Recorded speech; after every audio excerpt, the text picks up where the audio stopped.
जहां उत्तर प्रदेश पुलिस अपराधियों को पकड़ने के लिए नए नए तरीके आजमा रही है, वहीं फ्रॉड करने वाले साइबर ठग पुलिस से 2 कदम आगे चल रहे हैं। वर्तमान में साइबर ठग लोगों को ठगने के लिए एक नया तरीका अपना रहे हैं। साइबर ठग पुलिस के यूपी कॉप एप्लीकेशन को अपना हथियार बनाकर लोगों को अपने जाल में फंसा रहे हैं तथा उनको ब्लैकमेल कर मोटी रकम वसूलते हैं। गौरतलब है कि पुलिस इन ठगों को पकड़ने में सक्षम नहीं है, क्योंकि ये साइबर ठग एडवांस टेक्नोलॉजी प्रयोग कर रहे हैं। साइबर एक्सपर्ट की माने तो साइबर ठग VPN यानी वर्चुअल प्राइवेट नेटवर्क यूज कर रहे हैं और अपने IP एड्रेस या मोबाइल नंबर, लोकेशन आदि को हाइड कर लेते हैं, जिससे पुलिस के साइबर सेल इन साइबर ठगों को डिटेक्ट नहीं कर पाते, जिसके चलते ये साइबर ठग लोगों को ब्लैकमेल कर लाखों रुपए का चूना लगाते हैं। आइए आपको भी सुनवाते हैं कि सीतापुर में यह घटना जिस व्यक्ति के साथ घटित हुई उसने हमें क्या जानकारी दी। इस समय एक नए तरीके का स्कैम शुरू हुआ है, साइबर अपराधी कहेंगे इसको।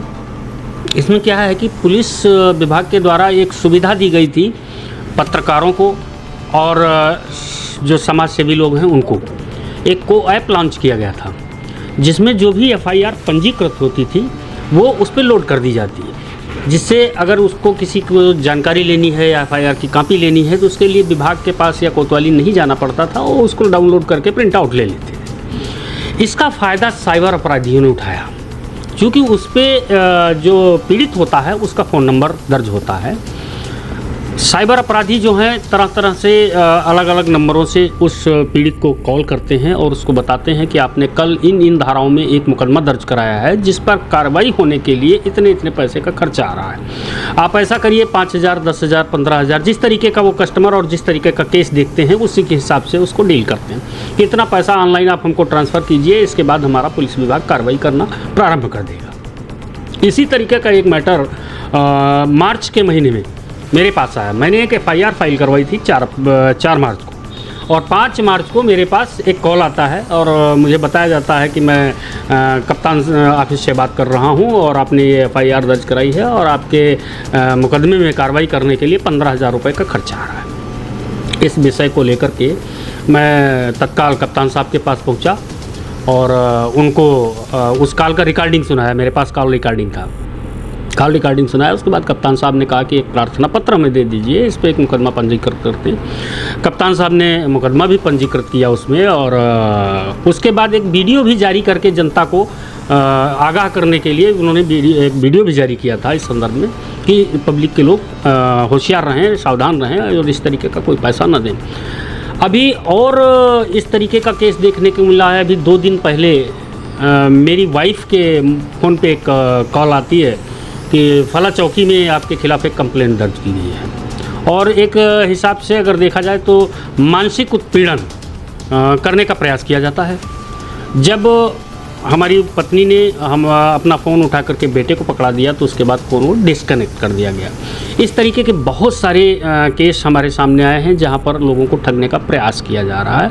मैं आपके चैनल के माध्यम से जनता को ये संदेश देना चाहता हूं कि अगर इस तरीके का कोई भी कॉल आपके पास आता है तो संबंधित कोतवाली से आप पहले जाकर के स्वयं वेरिफिकेशन करें, इसके उपरांत ही किसी प्रकार का पैसा किसी को दें। और जहां तक मेरी जानकारी है, उत्तर प्रदेश सरकार और भारत सरकार ने ऐसी कोई व्यवस्था नहीं की है जहां पर पैसे दे करके सरकारी कार्य करवाया जा सके। सरकार इसीलिए अपने विभागों का गठन करती है कि जनता की सेवा की जा सके। प्रदीप शुक्ला, राष्ट्रीय महासचिव, राष्ट्रीय हिंदू सेना।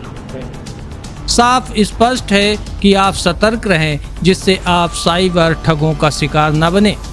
वहीं सीतापुर पुलिस अधीक्षक चक्रेश मिश्रा ने लोगों को सतर्क रहने की बात कही है। जनपद सीतापुर में एक मामला कल पुलिस के संज्ञान में आया, जिसमें यह ज्ञात हुआ कि यूपी कॉप ऐप से कुछ FIR की कॉपी निकालकर किसी फ्रॉड व्यक्ति के द्वारा कुछ लोगों को फ़ोन किया गया और उनसे पैसे की वो पेटीएम में डालने की डिमांड की गई। पुलिस के द्वारा इसमें साइबर थाने में FIR पंजीकृत कर लिया गया है। मैं आम जनता से अपील करना चाहता हूं कि इस तरह के जो फ्रॉड कॉल होते हैं जिसमें आपको किसी सरकारी ऑफिस का नाम लेकर अथवा किसी सरकारी अधिकारी का नाम लेकर पैसे उठाने की कोशिश की जाती है, तो ऐसे कॉलों पर विश्वास ना करें।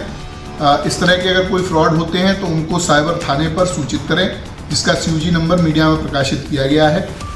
इस प्रकार के सभी फ्रॉड करने वाले व्यक्तियों पर FIR पंजीकृत करके वैधानिक कार्रवाई की जाए। Bureau report, Sadakati times.